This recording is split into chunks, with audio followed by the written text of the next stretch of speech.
지난번 가져다 주신 노예는 정말로 도움이 되었습니다. 차미령은 옥태영이 가져다 준 노예를 버려놓고는 마치 피부병 환자에게 전달이라도 해준 것처럼 감쪽같이 거짓말을 했죠.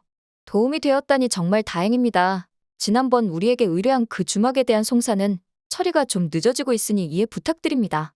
옥태영은 어려운 상황에 처한 자를 돕기 위해 발벗고 나선 차미령의 의뢰를 빨리 돕지 못해 미안하다는 듯이 말하였지만 주막 주인과 피부병에 걸린 병자 모두 실제로는 차미령이 돈을 주고 섭외한 노비들이었죠. 하루 벌어 하루 먹고 사는 노비들은 상당한 일당을 주는 차미령과 그녀의 양아버지에게 섭외가 되었는데 옥태영의 집안을 몰살시킬 때까지 함께 움직이기로 약조한 싸이들이었습니다. 하지만 이때까지도 차미령은 옥태영이 청수연 내 모든 노비들에게 존경을 받는 덕망 높은 양반이고 성도겸 또한 장원급제 후 전국 팔도 곳곳에 자신의 부하들을 숨겨놓고 이미 어사로서의 활동을 시작했다는 것을 까맣게 모르고 있었습니다.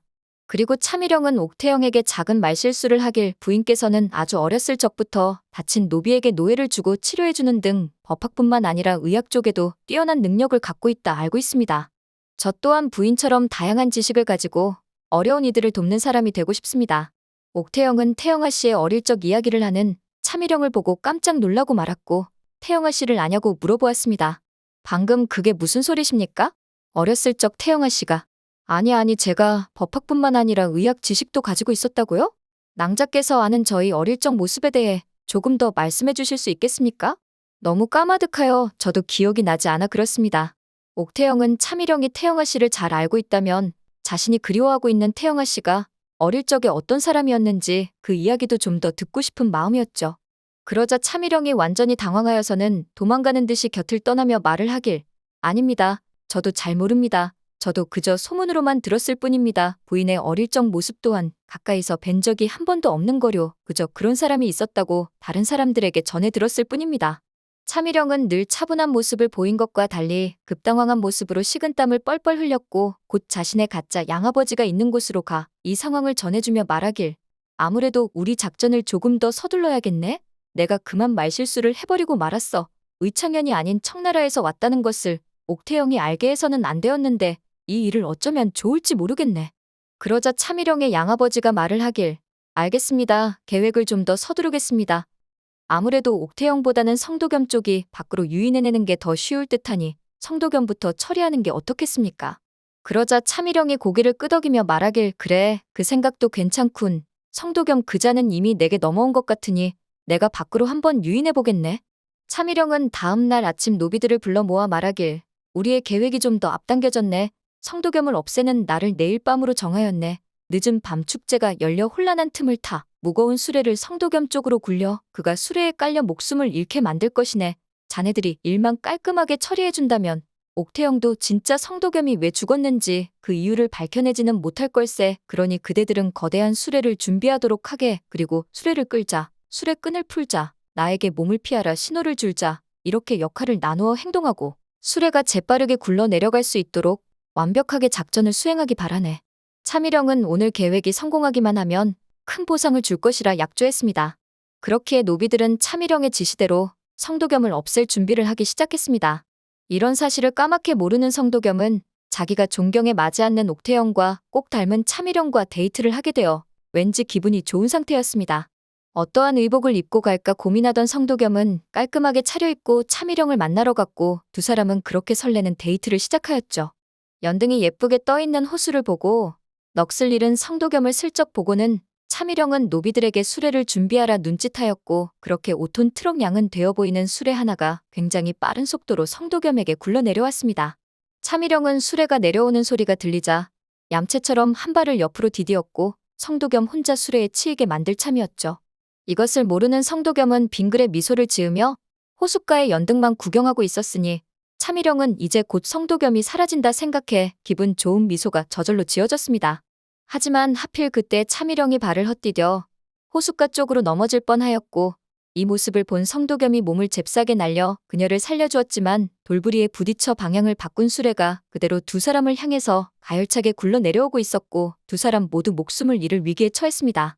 뒤늦게 수레를 발견한 성도겸은 코 앞까지 온 수레를 피할 방도가 없었고 자신의 등을 수레 쪽으로 보이며 차미령을 품 안에 꼭 껴안아 보호를 해주었죠. 차미령은 성도겸의 뜻밖의 행동에 놀라 눈을 동그랗게 뜬 채 어안이 벙벙해졌습니다. 그렇게 두 사람 다 목숨을 잃을 찰나 정신줄을 놓은 차미령은 청나라어로 찌오밍 이라며 살려달라고 말했고, 그때 늘 성도겸 옆을 수호신처럼 지키던 그림자 부하들이 짠하고 등장하여 수레의 방향을 바꾸며 성도겸과 차미령의 목숨을 구해낼 수 있었습니다. 성도겸은 놀란 가슴을 쓸어내리며 말하길, 미령아씨, 어디 다친 데는 없소? 차미령은 성도겸의 품에 안긴 자신을 보며 갑자기 심장이 두근대기 시작하였고, 이게 아니다 싶어 성도겸을 뒤로 밀쳐내며 반대 방향으로 달려가기 시작하였습니다. 그리고 자신의 본거지로 돌아와서는 복수에 대한 마음가짐을 다잡았죠. 성도겸에게 조금씩 끌리기 시작한 차미령은 자신의 뺨을 찰싹 때리며 스스로를 정신 차리게 만들었고, 친아버지에 대한 기억을 되살렸습니다. 차미령의 친아버지는 청나라에서 조선 수입 수출 물품을 관리하는 자였으나 과대한 수수료를 붙이고 노비들을 착취하다가 영특한 어린 태영아 씨에 의해 이 사실이 세상에 들통나고 말았고, 그만 모든 재산을 빼앗기고 관직에서 물러나 정신병자로 살다가 세상을 떠나고 말았습니다. 비록 나쁘게 재산을 일군 자이기는 하였으나 차미령에게만큼은 세상 둘도 없이 다정하였기에 차미령은 차가운 주검이 되어 돌아온 아버지를 위해 복수를 하겠다 다짐을 하면서 살아왔습니다. 차미령은 입술을 꽉 깨물며 말하길, 아버지, 제가 잠시 정신이 나갔었나 봅니다. 하지만 실망하지 말아주세요. 제가 반드시 우릴 이렇게 만든 옥태영에게 복수를 할 것입니다. 그렇게 차미령은 옥태영이 돌아오기 전 성도겸을 없애겠다는 계획을 다시 실행하고자 자신의 양아버지와 노비들을 불러 모아 또 한 번 작전을 실행하려 하였습니다. 하지만 이번에는 차미령이 성도겸을 해하려는 걸 모두 지켜보고 있던 그림자 수하들에 의해 그 계획은 수포로 돌아가고야 말았습니다. 무엇보다 위기의 순간 청나라어를 하던 차미령을 떠올리면서 그녀를 수상하게 여긴 성도겸은 그녀의 뒤를 밟기 시작하였고, 모든 사건의 전말을 알아내고야 말았죠. 성도겸은 자신의 수하들을 이끌고 차미령과 양아버지, 노비들이 있는 곳에 왔고 크게 불호령을 내렸습니다. 네, 이놈들. 지금 여기서 무슨 작당질을 하는 게냐? 우리 집안을 망하게 만들고 우리 형수와 내 목숨을 위협하러 온 것이냐? 그러자 차미령이 분노하며 말하길, 무슨 소리요? 당신의 그 잘난 형수 때문에 우리 아버지가 미처 자결을 하고 마셨소. 늘 열심히 일만 하던 우리 아버지가 왜 그런 선택을 했는지 난 도저히 모르겠소. 아마도 어린 옥태영이 치기 어린 잘난 척을 하여 어른들의 주목을 받고 싶은 마음에 저지른 짓이 아닐까 싶더군. 지금도 외지부를 한다면서 또 얼마나 많은 선량한 자들의 목숨을 위협하고 있는지 나도 그대도 모르지 않겠소. 내 아버지의 복수를 하는 게 뭐가 잘못이오. 여기서 나를 없애려면 없애시오. 나는 도련님 앞에 부끄러운 것 없소. 그러자 성도겸은 차미령 아버지의 죄목이 낱낱하게 기록된 자료를 청나라에 요청하여 받아보았습니다. 그리고 차미령 아버지가 돌아가신 건 옥태영 때문이 아님을 확실하게 알려줬어요. 성도겸이 답답해하며 말하길, 당신은 어려서 몰랐겠지만 당신 아버지 때문에 전 재산을 잃고 길거리로 나앉은 집안이 한둘이 아니오. 당신의 아버지가 돌아가신 건 안타깝지만 그게 우리 형수 때문은 아니란 말이오. 차미령은 아버지의 죄목을 낱낱이 알게 되었고 부끄러움에 몸둘 바를 몰랐죠. 아버지가 억울하게 죽었다고만 생각했는데 집안에서는 한없이 다정했던 아버지가 밖에서는 완벽한 사기꾼이었으니까요. 그렇게 차미령은 아버지의 실체를 알고 옥태영에 대한 복수를 포기할 수밖에 없었고 자신의 잘못을 고백하는 편지를 써놓은 뒤 청나라로 다시 떠나려고 하였습니다. 하지만 성도겸은 옥태영이 돌아올 때까지 기다려 직접 사과를 해야 한다고 일렀고, 그렇게 차미령은 성도겸의 곁에 남게 되었죠. 그리고 얼마 후 돌아온 옥태영은 자신의 잘못을 반성하고 회개한 차미령을 용서해주겠다 하였습니다. 그리고 차미령만 승낙해준다면 국제법 분야와 관련된 송사를 차미령에게 전적으로 위임하고 싶다고 말했죠. 염치가 없는 차미령은 그럴 수 없다고 말했지만 성도겸은 자신을 죽이려던 죄를 사죄하고 싶다면 어려운 일을 돕는 걸로 대신해달라고 설득하였죠. 그렇게 차미령은 옥태영과 성도겸의 곁에 남게 되었습니다.